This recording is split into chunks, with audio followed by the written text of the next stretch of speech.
मैथिली पांडे जी सीतापुर से। राधा वल्लभ शेर जीवन। गुरुदेव आपके चरणों में कोटि कोटि प्रणाम। गुरुदेव, गिरिराज जी की परिक्रमा की महिमा व महत्व जानने की इच्छा है और परिक्रमा करते समय कौन से नियम पालन करें जिससे परिक्रमा में कोई त्रुटि ना हो। गिरिराज जी भगवान श्री कृष्ण का साक्षात वपु हैं।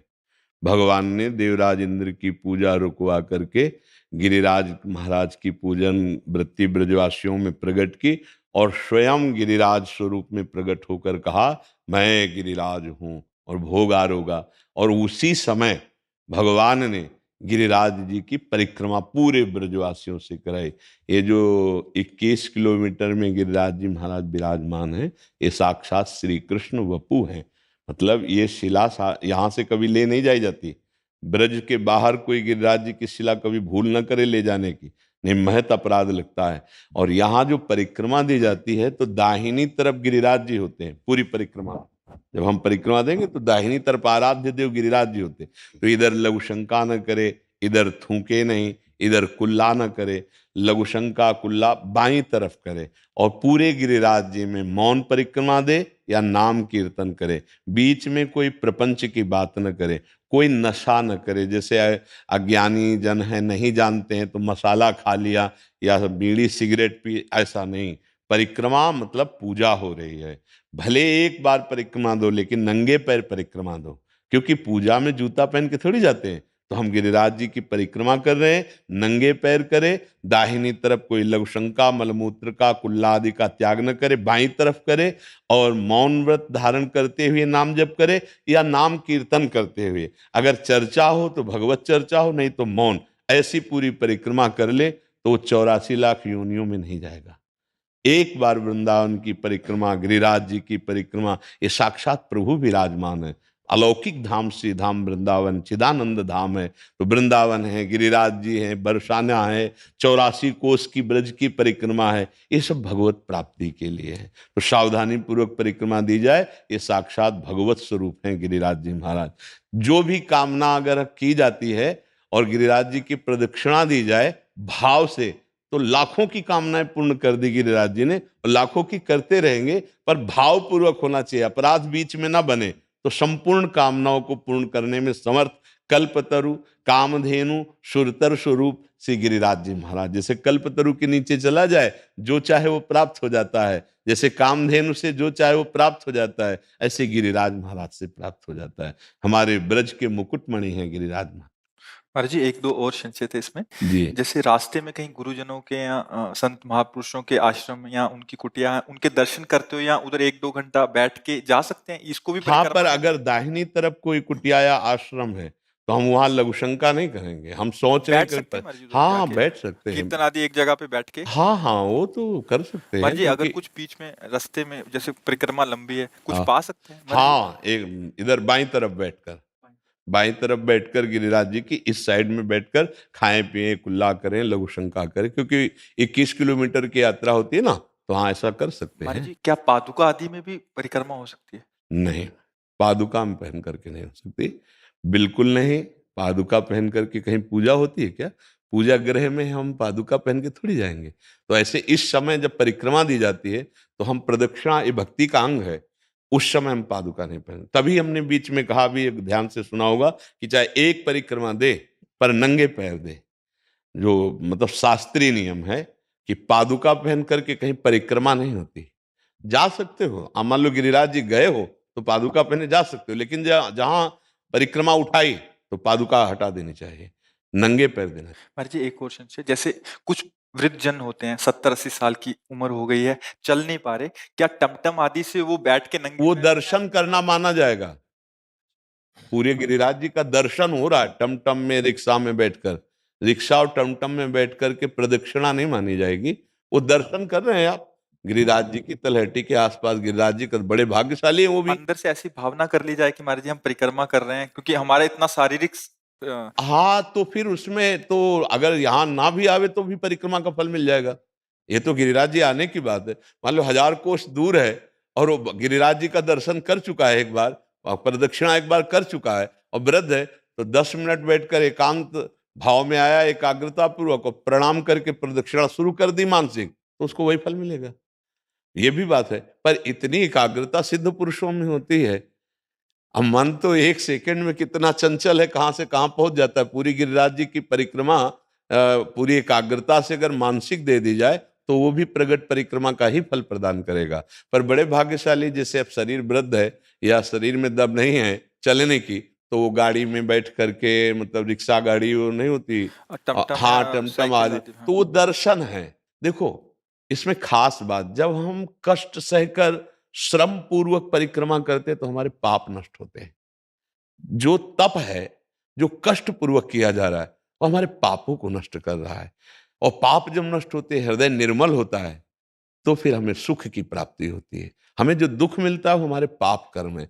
इसीलिए कष्ट पूर्वक ये साधना की गई है। नंगे पैर ब्रज 84 कोस की परिक्रमा, नंगे पैर गिरिराज जी की परिक्रमा।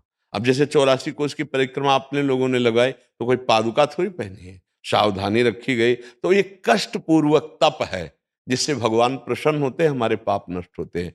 अब फिर सामर्थ्य नहीं है, तो वैसे तो आजकल प्राय सामर्थ्यहीनता ही प्रकट हो रही।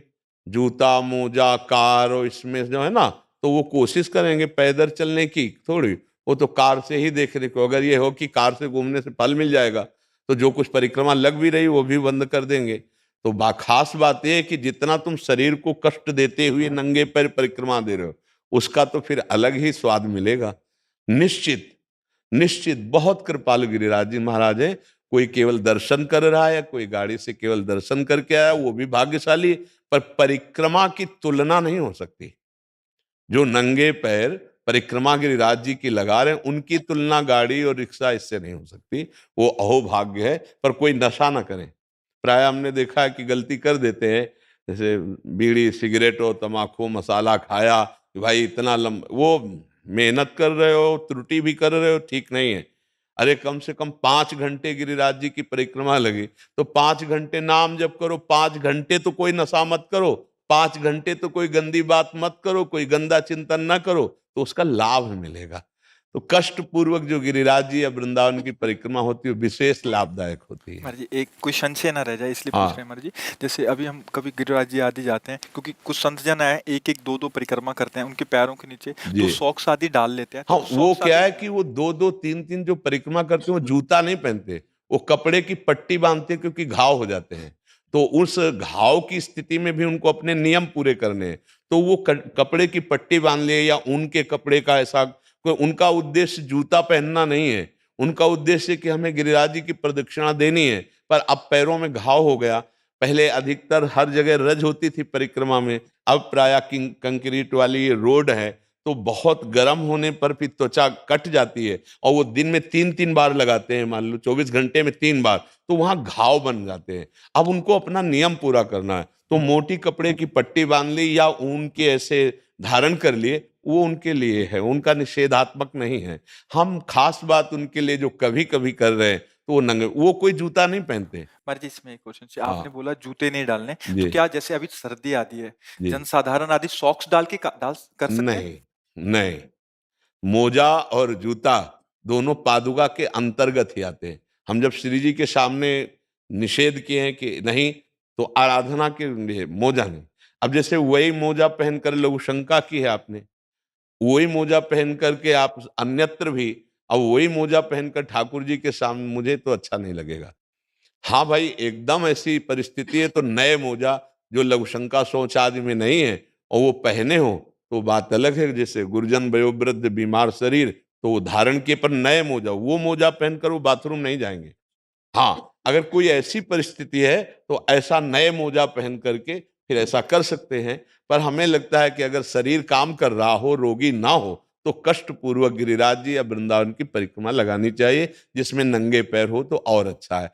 जैसे बिहारी जी राधा वल्लभ जी के दर्शन के लिए है, तो हमें तो नहीं लगता कि कोई श्रद्धावान उनके सामने वही मोजा पहन कर जाएगा जो बाथरूम में, जो शौच आदि या जो अन्यत्र पहने जाते हैं। वहां तो नंगे पैर जाना चाहिए। डेहरी के बाहर उतार दो और फिर लौट कर आकर उनको पहन लो। दर्शन के लिए तो सिर भर जाऊं उचित असमोरा, सबसे सेवक धर्म कठोरा। हम अपने प्रिया प्रीतम के दर्शन करने जा रहे हैं, धाम के दर्शन करने जा रहे हैं, और हम ऐसा सोचे, उचित तो यह है कि हम सर के बल चल नहीं पाएंगे, नहीं, यहाँ सर के बल चलें।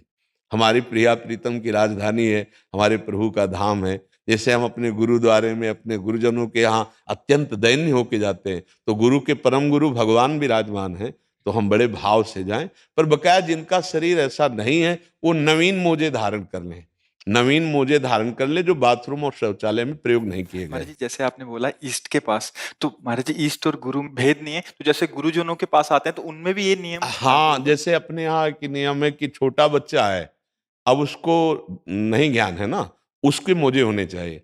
दूसरा बीमार और वृद्ध है, उसके नहीं उतराने हैं, क्योंकि उसका शरीर बहुत कमजोर है और इतनी देर में वो ठंड में युक्त हो जाएगा तो पीड़ा पहुंच जाएगी। लेकिन जवान है तो बिल्कुल कदाप पहन करके नहीं आना, आप नंगे पैर आइए और आप कष्ट सहिए।